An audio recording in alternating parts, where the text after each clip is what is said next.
right, experience, stuff.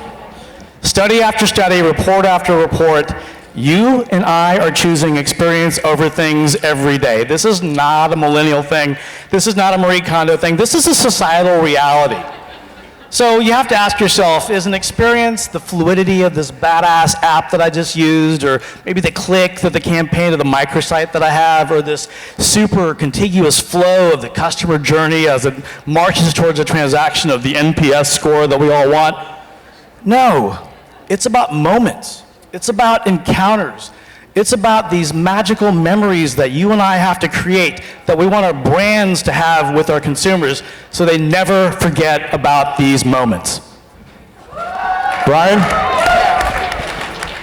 While moments matter, it is about the journey. It is about the experience. And quite frankly, allowing customers to choose where and how and when they engage with brands.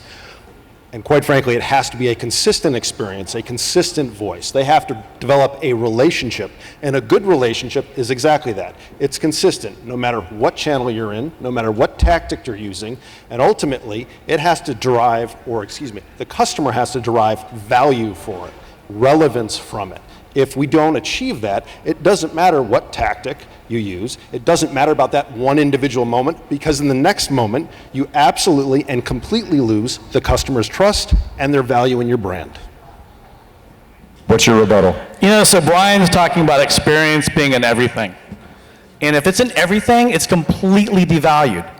Let's think about us right now. We're all here at this experience today, not sitting in our lounge chair, drinking our drink, petting our dog, watching our TVs. We choose to be here today to witness this experience because this is kind of fucking cool, right? It is. Good job, Michael.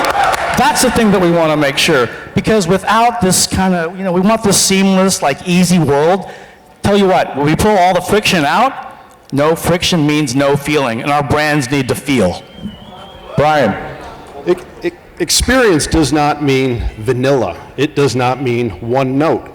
The experience should matter for each person, and the experience should reflect what their interests are, what they want.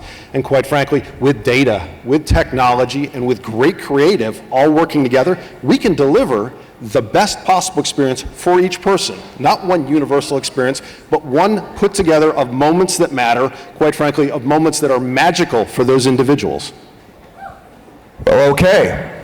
So Main Event knows one or two things about experience. Yeah. What is the first question? So I think you're both really smart. That doesn't sound like a compliment. He went to Accenture. I think what I would love to hear more from you guys is if you were speaking to a classroom of first graders, how experiential marketing in 2020, which is just marketing, it's not experiential marketing, it's marketing, how is it different, and what are you saying? How are you saying that experiential marketing is different than marketing? I'm trying to understand a little bit more about how marketing in today's environment, where consumers are looking for more experiences than things, actually changes the way, as a brand, we go to market and spend our media dollars. Who wants to take that? Go ahead. I think as marketers for a long time, we spent all of our effort promoting products and saying the product is what matters. You should care about our product. The reality is customer now has to be at the center, and customers matter, and the way they engage matter. Your brand, at the end of the day, is a promise to the customer, and the experience is how that promise manifests, and you either deliver on your brand or you don't, and that's the difference between yesterday and today. I think the biggest thing that first graders, having firsthand knowledge of a first grader, is that they have no empathy. So in the experience, the number one thing we have to have is like, what the hell is it that I'm talking to? What do they want? How am I connecting with them? Because the thing that a first grader has to understand, it's not just about the swipe or the click or the link or the share. It's about what's relevant and what's memorable to me at the end of the day. So how do I connect with the audience from an empathic perspective? Interesting. Who else has a question? You have a look on your face, Yvonne. I was taking the previous time that I get a question. We're going to yield to the gentlewoman from Venezuela. Change my mind. So, experiential marketing sometimes can be defined as a physical experience, and you need a lot of money to amplify that physical experience. So, how do you add, or how will you add large scalability to an experience, considering that you may not be one multi-billion-dollar brand? Pagogh? So we have Accenture over here that's going to sell you large scale all day long. But let's think about, Ad Age just came out with one of the experiential marketing campaigns of the year, right? They talked about it as the Glad Scents campaign. You don't have to spend money to have great experiences. It doesn't have to physically be someplace.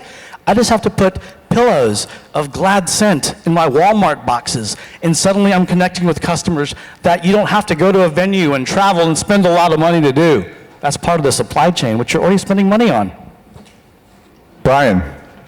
You know, you said you spend a lot of money on it, and how do you basically get the most out of it, or get your money's worth?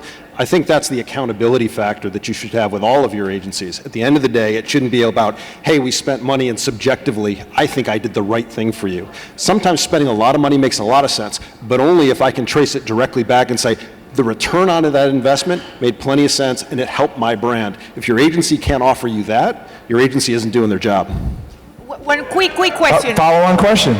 So what will be your KPI for an experiential? What is the KPI for experiential? Should we give them just a one-word answer? Yes. Yeah. You get one word, each of you. Good job. Loyalty. Loyalty? How do you measure that? Engagement. Revenue. Okay.